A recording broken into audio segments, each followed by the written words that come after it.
코로나19 전 세계 누적 확진자 500만 명을 넘어섰습니다. 사망자도 33만 명을 넘어섰고요. 한국은 그나마 효과적으로 통제를 하고 있지만은 전 세계는 그야말로 난리가 났습니다. 우리도 최근에 개학을 했지만은 고3에 개학을 했지만 학생들이 다시 대거 귀가를 하는 조치가 나는 등 안심할 수 없는 상황인데요. 오늘 전문가 모시고 지금 한국의 코로나 상황 그리고 전 세계 코로나 상황에 대해서 좀 의견을 들어보도록 하겠습니다. 김호란 국립암센터대학원 예방의학과 교수님 나오셨습니다. 안녕하세요. 안녕하세요. 예. 여기 국민TV에는 전에 나오신 적 없으시죠? 처음 나오셨죠? 처음. 아, 그렇군요. 뭐 요즘 굉장히 바쁘시죠? 예, 그러네요. 그러니까 나와주셔서 감사드리고요. 자, 그거 500만 명. 이게 그 전문가분들도 이게 몇 명까지 감염이 될지, 확진자, 아니면 환자가 몇 명이 될지를 예측을 하는 게 조금 다른데, 이게 언제까지 이렇게 증가할까요? 지금 500만 명인데, 전 세계. 전 세계 상황을 보면, 전 세계를 통틀어서 보면, 아직 정점에 도달하지 않았고요. 아, 정점이 아직도 안 도달했나요? 계속 같은 수준으로 유지가 되고 있어요. 그러니까 낫는 사람과 새로 감염되는 사람이 숫자가 비슷하다라는 말씀이신가요? 그렇진 않고요. 매일 발생하는 숫자가. 발생하는 매일 숫자가. 발생하는 숫자가 크게 줄어들고 있지 않거든요. 비슷한데 지역별로 좀 다릅니다. 유럽을 보면 정점을 지나서 좀 줄어들고 있어요. 유럽은 근데 지금 남미, 러시아, 인도 여기서 증가하고 있거든요. 제3세계가 뒤늦게 좀 더 지금 많이 발생하고 있네요. 그러다 보니까 전 세계적으로 합해서 보면 거의 매일 비슷한 수준의 환자가 발생하고 있는 거죠. 그렇군요. 이게 언제까지 진짜 모르는 거긴 한데 언제까지 이게 이렇게 계속 갈까요? 계속 이 정도 수준으로 가진 않겠죠. 좀 줄어들겠죠. 그렇지만 이제 코로나19라는 신종 코로나 바이러스가 사라지지 않을 것이다. 아, 사라지지 않을 것이다. 우리 옆에 계속 있을 것이다. 라는 거는 모든 전문가들이 하는 이야기입니다. 그러면은 우리는 평생 마스크를 쓰고 평생 사회적 거리두기를 하고 그렇게 살아야 된다라는 거 좀 너무 피곤한데요, 솔직히. 그렇죠. 그렇긴 한데 이제 우리가 인플루엔자도 같이 살잖아요. 근데 인플루엔자가 유행하는 시기가 있고 좀 잠잠해지는 시기가 있잖아요. 아마 신종 코로나도 우리랑 같이 살게 되면 주로 활동하는 시기가 있고 좀 줄어드는 시기가 있고 어떤 계절이 잡히지 않을까 싶습니다. 어쨌든 겨울에 A형 독감 돌듯이 이렇게 한번 쫙 돌았다가 다시 줄어들고 쫙 돌았다가. 근데 문제는 치명률, 치사율이 너무 높아요. 독감보다는 거의 5% 정도 지금 전체 평균 그 정도 나오잖아요. 독감보다 훨씬 높은데요. 그런데 이제 치명률을 계산하는 방법이 지금 좀 나라마다 다릅니다. 원래 정의로 하면 분모는 증상이 있는 환자. 환자 중에 사망자를 해야 되는데 지금 한국에서도 환자의 한 10%는 증상이 없는 무증상 감염자예요. 우리가 열심히 찾아서 무증상 감염자를 많이 찾고 있는 거고요. 또 어떤 나라는 무증상 감염자 숫자가 적어요. 그 이야기는 증상이 있는 사람만 검사를 했다는 이야기죠. 그러다 보니까 나라마다 좀 차이가 있습니다. 그러게요. 러시아 같은 경우에는 확진자는 20만 명이 넘었는데 사망자는 굉장히 적어요. 그래서 이거를 너무 엄격하게 지금 기준을 분류하는 거 아니냐 이런 얘기도 나오고 있고 이게 나라마다 좀 다 다른가 봐요. 어느 정도 시기가 지나고 나면 이제 이런 기준 증상이 있는 사람을 넣는지 안 넣는지 그다음에 연령 보정을 해야 됩니다. 연령 보정. 그러니까 우리나라는 젊은 사람 한 20, 30대가 30%나 돼요, 환자들이. 그런데 사망은 주로 고령층에서 나타나고 있거든요. 근데 지금 유럽의 사망률이 굉장히 높은데 사실 노인들만 놓고 보면 큰 차이가 안 납니다. 그렇군요. 근데 이제 유럽은 노인 환자가 많은 거죠. 독일 같은 경우에도 상당히 그 치명률이 낮았는데 그게 처음에 스키장에서의 젊은 층 중심으로 감염이 되면서 그렇고 한국도 신천지라는 특수성 20대가 굉장히 많은 그래서 연령 보정을 하면은 한국의 치명률이 한 2.4% 정도 되는 걸로 제가 기억을 하는데 그거보다는 더 올라간다는 말씀이신 거죠? 그러니까. 그렇죠. 전 세계 연령 기준으로 하게 되면. 그렇군요. 알겠습니다. 자, 궁금한 게, 그러니까 다들 좀 지쳤어요. 교수님도 지치시고, 방역 전문가들도 지쳤는데, 그래서 지금 언제 백신 나오고, 언제 치료제 나오느냐, 이게 지금 가장 관건인데, 최근에 미국 쪽에서 모더나가, 모더나라는 이제 바이오 기업이 처음 들어봤습니다. 사실, 모더나라는 이름 누가 들어봤겠습니까? 맞습니다. 근데 저도 처음 들어봤습니다. 저는 항체가 형성이 됐다. 예. 그리고 중화 항체도 뭐 8명한테는 형성이 예, 됐다. 예. 이렇게 해가지고 막 주가가 급등하고 난리가 났어요. 예. 근데 이게 과대평가됐다. 뭐 이런 그렇죠. 얘기도 나오는데 예. 이게 어느 정도로 우리가 가능성을 볼 수가 있는 건지 좀 전문가가 좀 설명해 주시면 좋을 것 같아요. 예, 일단은 이런 이제 신종 감염병 상황에서 예. 백신하고 치료제가 금방 나올 수 있을 거다라는 기대는 저는 접는 게 훨씬 정신 건강에 좋다. 그리고 정신 건강에 좋은 거예요. 예, 감염 관리에도 훨씬 좋다. 왜냐하면 그렇군요. 백신이 나올 때까지 치료제가 나올 때까지 조금만 버티자 이런 생각으로 해서는 감염 예. 관리를 제대로 할 수 없고 이게 언제 나올지 모른다. 앞으로 5년, 10년 안에 안 나올 수도 있다라는 가정하에 우리가 감염 관리를 해야 되는 거거든요. 그래서 그런 이제 생각으로 봐야 되고 왜 그러냐면 치료제의 경우에는 사실 코로나 바이러스가 나온 지가 오래됐어요. 몇십 년 됐는데 예. 주로 감기를 일으키는 한 6가지 정도 코로나 바이러스가 있었고 그러니까 지금 코로나19가 아니라 과거에 그쵸. 다른 코로나 바이러스의 그러니까 치료제 감기를 일으키는 게 한 4가지. 그 다음에 사스 코로나, 메르스 코로나 이렇게 해서 6가지 코로나 바이러스가 우리 옆에 있었어요. 예. 근데 약이 없었거든요. 그동안. 그럼 그동안 몇십 년 동안 이제 약이 없었는데 예. 갑자기 코로나19가 나온다고 약이 금방 튀어나오겠느냐. 지금 예. 메르스나 사스도 치료제가 없나요? 그렇습니다. 치료제 그럼 없습니다. 어떻게 사람들이 다 나았나요, 지금까지? 우리가 모든 감염병에 다 치료제를 써서 낫는 건 아닙니다. 예, 그러니까 자연 치유력, 면역력 그렇죠. 뭐 이런 걸로. 예, 예. 자연 치유되고 예를 들어 산소가 부족하면 산소를 주고 혈압이 떨어지면 혈압을 좀 올려주고 이렇게 하는 거죠. 우리가 보존적 요법이라고 합니다. 제 기억으로는 사스는 2002년 11월에 시작해서 2003년 7, 8월 정도에 대충 끝났으니까 벌써 나온 지가 17년인데 아직도 치료제가 없다라고 하면은 이거 코로나19도 결국은 앞으로 15년 뭐 이런 동안 못 만든다는 얘기잖아요. 그냥 상식적으로 그렇게 얘기를 해보자면. 그렇긴 하지만 이제 사스는 처음에 생기고 난 다음에 백신이나 치료제에 막 매달렸는데 말씀하신 대로 한 1년 있다 없어졌잖아요. 예. 그러니까 그런 약제를 개발하는 거에 대한 동력이 확 떨어진 거예요. 왜냐하면 병이 없는데 약이 필요 없잖아요. 그렇군요. 예. 그래서 이제 좀 안 하다가 이제 메르스가 2012년도에 나왔거든요. 예. 그래서 좀 관심을 가졌는데 이 메르스는 사스보다 훨씬 치명률이 높은 대신에 한 30% 중후반 막 이랬어요. 그렇죠. 그때. 치명률은 굉장히 예. 높은데 대부분의 치명률이 높은 질환은 전파력은 좀 낮아요. 예. 왜냐하면 더 이상 감염을 시킬 수 있는 환자가 없잖아요. 그러니까 주로 중동 지방에서 조금씩 전파되고 사실 예. 중동 지방 이외에는 한국이 유일하게 큰 유행이 있었던 나라입니다. 예. 한 명이 들어왔는데 186명의 환자가 생겼거든요. 예. 그로 인해서 한 38명 사망까지 일어났고요. 그래서 우리도 메르스 치료제나 백신에 열심히 이제 노력을 했지만 예. 사실 전 세계적으로 발생이 많지 않으니까 역시 이것도 개발하려는 동력이 좀 떨어진 거죠. 근데 이제 신종 코로나가 처음 나왔을 때도 바이러스 학자들이 그랬어요.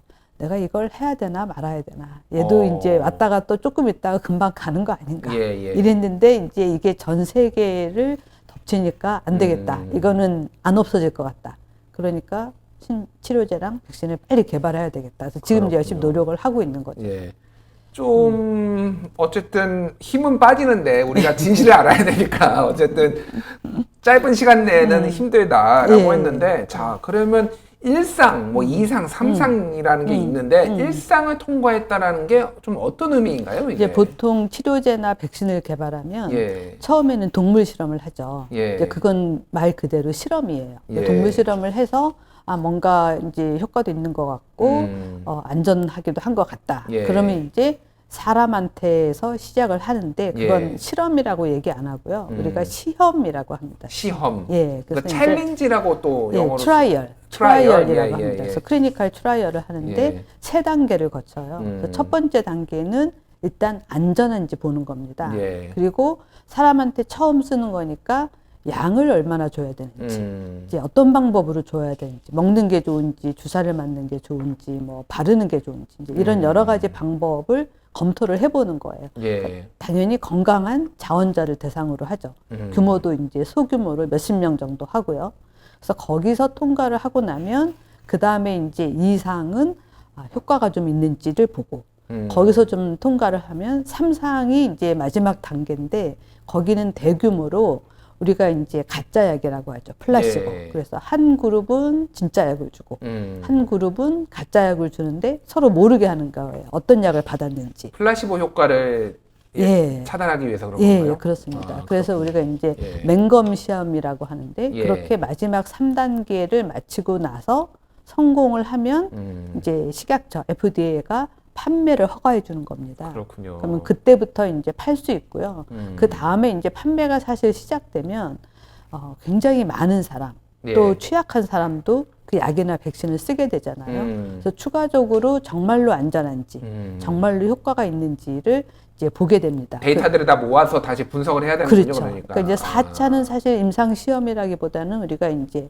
그 통계적- PMS라고 통계적 해서 검증인가요? 포스트 마케팅 서베일런스. 이제 음. 그 말하자면 사후에 약을 예. 시판 후 조사하는 그런 단계입니다. 알겠습니다. 어쨌든 그 얘기를 들어본 즉슨 갈 길이 멀구나, 지금. 그렇습니다. 1차가 성공을 했다고 하더라도 이게 막 진짜 성공이라고, 성공 자체도 의심하는 분들이 있더라고요, 맞아요. 지금. 맞아요. 그래서 그런데 1차를 성공했다고 하더라도 2차, 3차까지 가려면은 매우 먼, 지나간. 더 어려운 이제 난관이 남아 있는 예. 거죠. 그래서 어떤 분들은 그런 얘기를 하더라고요. 이게 명문대 진학을 하려고 하는 건데 지금 초등학교에서 중학교 진학했다고. 그러면 중학교 예. 고등학교에서 또 예. 수능 준비해야 될 거 아니냐 뭐 이런 식으로 비유를 하는데 그 정도 비유가 그렇죠. 적절한 근데 건가요? 그거보다도 더 확률이 적습니다. 아, 그거보다 확률이 적나요? 알겠습니다. 예. 마음을 비우고, 예, 우리 끝까지 방역 잘 해야 되는 거, 이제 아셨을 것 같아요. 우리 시청자 여러분들. 지금 저희 댓글이 난리가 났네요. 뭐, 외모를 평가하는 건 아닌데, 어쨌든 샤넬맘님이 교수님 아름다우십니다. 기쁨 동장 교수님 존경합니다. 설합석 다란지님 조곤조곤 말씀 잘하시던데 반갑습니다. 이렇게 막 환영을 하고 계십니다. 예. 고맙습니다. 자, 어쨌든, 백신 어렵고, 치료제도 어렵고, 뭐, 당장 어렵다고 하면은, 이제 우리가 이거를 좀 방역을 잘해서 자연 소멸까지는 안 거더라도 굉장히 잦아들게 하는 게 목표인데, 그동안의 패턴들을 봤을 때, 일반적으로 습도가 높아지고, 온도가 올라가면은 조금 이게 잦아들지 않느냐. 예전에 사스도 아마 7월 정도에 약간 잦아들었던 걸로 기억하는데, 그럴 희망 섞인 관측들, 이거는 좀 어떻게 보시나요? 그런 이제 희망을 가졌는데 예. 바이러스 자체는 뭐 물론 온도가 아주 높거나 이제 습도가 아주 높으면 바이러스한테는 별로 안 좋겠지만 사실 예. 이렇게 직접 비말로 전파되는 거기 때문에 예. 크게 영향을 안 받는 것 같고요. 오히려 이제 날씨가 좋아지고 온도가 올라가면 예. 사람들이 굳이 실내에 밀폐된 곳에 꼭 있을 필요가 없으니까 예. 바깥에 실외로 많이 나오게 되니까 예. 이제 밀접 접촉할 기회가 좀 줄어들어서 예. 감염이 좀 줄어들 가능성은 있지만 그렇게 기후에 아직까지는 영향을 안 받는 것 같아요. 왜냐하면 날씨 더운 나라에서 예. 중동에서도 40도가 넘는데 환자가 계속 발생하고 아, 있거든요. 그렇군요. 예. 그거 역시 오늘 뭐 희망적인 얘기 없을까요, 혹시 교수님? 제가 뭐 억지로 만들려고 하는 거 아닌데 예, 예. 어떤 희망적인 얘기가 있을까요, 우리한테 좀? 어떤 희망적인 얘기요? 예. 사실 이제 우리가 이번 신종 코로나를 겪으면서 초유의 뭐 재택근무, 뭐 예. 집 밖에 못 나가는 사회적 거리두기를 하잖아요. 예, 예. 어떤 면에서는 우리가 바라던 생활이거든요. 아, 출근 좀 안 했으면, 뭐 필요 없는 모임 좀 안 갔으면, 예. 뭐 이런 거를 원하는 사람도 있었을 거고 학생들도 아, 학교 가기 싫어, 뭐 이런 생각을 했었던 사람도 있을 그렇죠. 텐데 예. 이제 드디어 기회가 온 거잖아요. 음. 그래서 이렇게 주어진 시간 동안 그동안 하지 못했던 깊이 있는 생각도 하고 책도 보고 좀 좋은 기회로 삼을 수도 있지 않을까 싶습니다. 그렇군요. 정신승리 같은데요, 그냥. 아니, 뭐, 교수님한테 뭐라고 하는 게 아니라, 예, 예. 사실은 우리가 이제 뭐, 포스트 코로나 얘기를 하면서 이제 돌이킬 수 없는 상황이 올 수도 있다. 뭐, 돌이킬 수 예. 없다라는 게 이제 완전히 문화가 바뀔 것이다라고 그렇죠. 얘기를 했는데, 예. 페이스북 같은 경우에는 직원의 50%를 앞으로도 계속 재택근무 시키겠다. 그렇죠. 뭐, 이런 예. 방침도 밝히고 그랬어요. 어쨌든, 세계 많은 기업들, 뭐, 그룹들이 이제는 그런 거에 적응을 하고 있는 상황이니까, 우리도 어쨌든 거기에 적응을 하고 또 뭐 앞서 나갈 부분은 앞서 나가고 해야 될 것 같습니다. 자, 학교 얘기를 좀 해야 될 것 같은데 지금 N차 감염이라고 하죠. 3차, 4차 감염자들이 계속 나오고 있고 특히 이제 학교에서의 감염 뭐 이런 것들이 우려가 되고 있어요. 지금 등교가 이제 순차적으로 등교 개학이죠. 그러니까 등교가 순차적으로 예정이 돼 있는데 어떻게 보시나요? 그 위험도에 대해서 교수님은? 이제 우리가 사실 감염 수준이 많이 줄어들어서 예. 이제 지역사회 감염이 뭐 0명, 뭐 1명 이 정도 나올 때 이제 고등학교 등교를 해도 되겠다 이렇게 생각을 했는데 예. 이제 생활 속 거리두기로 들어가려고 하는 5월 6일 날 예. 이태원발 환자가 확진이 됐죠. 그렇죠. 그러면서 이제 환자 수가 증가해서 지금 200명이 넘었거든요. 근데 거기에 보니까 주로 젊은 사람이고 또 고등학생도 들어있는 거예요. 그래서 역시나 우리가 우려했던 곳에서는 여지없이 환자가 발생하는 것을 지금 우리가 봤어요. 그래서 4대 밀집 시설이 이제 학원, 교회, 뭐 체육시설 그리고 유흥시설 이렇게 4가지였는데 순서대로 다 나왔거든요. 그러게요. 교회도 나왔고 학원도 나왔고 체육시설도 나왔는데 사실 유흥시설에서 딱히 크게 번진 게 별로 없었어요. 그러게요. 그저 이제 코인 노래방 정도였는데 그래서 생활 속 거리두기로 넘어갈 때 유흥시설은 똑같이 하면 안 될 것 같은데 저기는 안 열었으면 좋겠는데 딱히 증거가 없는 거예요. 여기서 크게 유행했으니까 안 열면 좋겠다. 그래서 같이 넘어갔는데 이제 바로 딱 나온 거죠. 그렇군요. 그래서 이제 유흥시설은 말 그대로 사람들이 모여서 즐겁게 이야기하고 음식도 먹고 심지어는 춤도 추고 하는 곳이니까 우리가 지금까지 지키면 좋겠다. 지켜야 된다라고 했던 방역 수칙들을 지키기가 굉장히 어려운 곳이에요. 그렇죠. 네, 마스크 쓰고 밥을 먹을 수도 없고 이야기할 수도 없고 그리고 거리를 띄우고 뭐 대화하거나 뭐 춤출 수도 없고 대부분 또 환기가 잘 안 되는 굉장히 밀폐된 곳이고 그러다 보니까 이제 감염 위험이 높은데 또 거기다가 한 가지 더 위험한 게 이태원발 그 유흥시설의 전파를 보니까 한 사람이 거기 들어가면 한 이제 클럽에 계속 있으면서 노는 게 아니라 클럽을 계속 돌아다니더라고요. 그러니까요. 그러니까 하룻밤 놀다 왔는데 접촉자가 몇천 명 이렇게 나오니까 아무리 감염 위험이 적다고 하더라도 몇천 명을 만나고 나면 그 중에 한 명 감염자가 있을 수 있잖아요. 그러니까 감염 위험이 높아지는 거고요. 그래서 이제 어쩔 수 없이 이번 감염이 이제 일어났는데 어떻게 보면 젊은 사람들이 좀 경각심을 갖게 되는 좀 계기가 된 그런 장점도 있다고 봐요. 그렇군요. 어찌됐든 유흥시설 같은 경우에는 좀 필수적인 시설이 아니니까 계속 좀 제한을 많이 해야 된다라고 보시는 거죠? 근데 앞으로도 아마 계속 제한이 될 것 같고요. 특히 이제 학생들이 좋아했던 뭐 노래방이라든지 PC방 또 이제 이런 데가 또 이제 그 유흥시설이나 이런 음식점 춤추는 데 이런 데랑 또 연결이 돼서 계속 감염이 일어나고 있어서 지금 코인 노래방은 행정명령으로 이제 문을 못 열도록 이렇게 하게 될 것 같아요. 근데 문제는 그분들도 다 어쨌든 유흥시설, 종업원, 뭐 업주들도 다 국민이에요. 그분들도 먹고 살아야 되게 불법은 아니잖아요, 사실은. 맞습니다. 그래서 이거를 어떻게 해결을 해야 될지 이거는 뭐 방역의 문제는 아니고 정부가 어떻게 그러면 이분들의 생계를 좀 보완을 할지를 좀 이제 대책을 세워야 되는 시점이 아닌가 그렇게 생각이 드네요. 그렇지만 아무리 정부가 어느 정도 이제 보상을 해주고 이렇게 수입을 좀 보존해준다고 하더라도 장기적으로 이 코로나19가 없어지지 않고 우리랑 같이 살 거라고 생각한다면 아무래도 이제 업종 특성상 감염 위험이 높다. 그러면 뭔가 이렇게 이제 방식을 좀 바꿔야 되지 않을까. 업종 전환을 하든 다른 방식으로의 뭔가 개발을 하든 이런 식으로 돼야 된다는 거죠. 그렇습니다. 그렇군요. 알겠습니다. 자, 요즘 그 코로나 바이러스의 타입이 있다. A형, B형, C형 뭐 이런 얘기가 나오고 A형은 중국 우한, B형은 중국 다른 지역, 한국, C형은 유럽, 미국 이렇게 얘기가 나오고 최근에 이태원 거는 C형이다. 뭐 이런 기사까지 나왔어요. 그러니까 해외에서 서구에서 유입됐다라는 걸로 추정이 될 수 있는데 제가 궁금한 거는 C형에서 그치는 건가요? 아니면 앞으로 D, E, F 계속 이게 변형이 되는 거고 될 수 있는지 여부. 계속 나올 수 계속 나올 수 있어요? 그렇습니다. 그리고 그러면 이게 뭐 치명률이 다른가요? 이게 유형이 다르면은? 그것까지는 아직 결과 안 나왔어요. 그런데 이제 바이러스가 계속해서 전파가 되면서 이제 조금씩 그 염기서열이 변하잖아요. 그럼 조금씩 이제 달라질 수가 있어요. 그런데 이제 중국에서 처음 나왔고 그 다음 한국에서 유행했기 때문에 중국에서 처음 나온 A형하고 한국이나 이제 아시아에서 유행한 B형이 조금 달랐는데 이제 유럽에서 유행한 거는 조금 더 차이가 난 거죠. C형으로.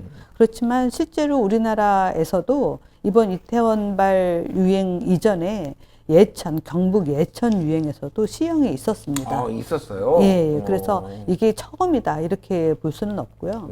그 다음에 이제 C형이 주로 유행했던 유럽이 치명률이 높으니까 바이러스가 아주 달라서 그런 게 아니냐 이런 이야기를 하지만 그 정도로 차이를 보일 만큼 큰 영향을 미치는 그 정도의 변이는 아니거든요. 그래서 사실 치명률에 영향을 미치는 요인은 너무 많기 때문에 바이러스 하나로 설명하기는 좀 어렵습니다. 알겠습니다. 자, 끝으로 이제 주말인데 우리가 생활 속에서 예방법, 우리가 지켜야 될 사안들 이런 것들을 좀 설명해 주시죠. 저 희망찬 오늘님이 이렇게 말씀하셨는데 아들이 고3인데 마스크 쓰기 힘들어서 코 밑으로 학생들이 다 코 밑으로 이렇게 쓰고 다닌다 이렇게 또 댓글을 적어주셨네요. 뭘 우리가 좀 잘 해야 될까요? 맞습니다. 이제 마스크 쓰고 공부하다가 쓰러진 학생도 있었는데요. 마스크를 굉장히 이제 방역 마스크 수준으로 높은 걸 쓰고 평소랑 똑같이 생활을 하면 숨이 차서 굉장히 힘들 수 있거든요. 그래서 뭐 덴탈 마스크나 아니면 천 마스크 좀 가벼운 걸로 쓰는 게 좋을 것 같고요.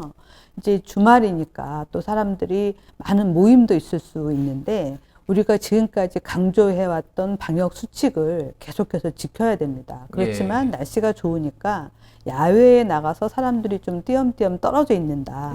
그런 곳이라면 좀 걱정하지 않고 날씨도 좋으니까 밖에 나가보는 것도 좋을 것 같아요. 그래서 요즘 젊은 사람들이 자전거 타기가 또 새로운 붐이 됐다고 하더라고요. 자전거가 제일 뜨는 업종으로 딱 나왔더라고요. 보니까. 이제 혼자서 운동도 하고 자연도 즐기면서 이제 감염 위험이 좀 적은 이제 그런 운동이거든요. 그래서 어떤 모임을 가게 됐다고 하면 한번 평가를 해보는 거죠. 위험도를.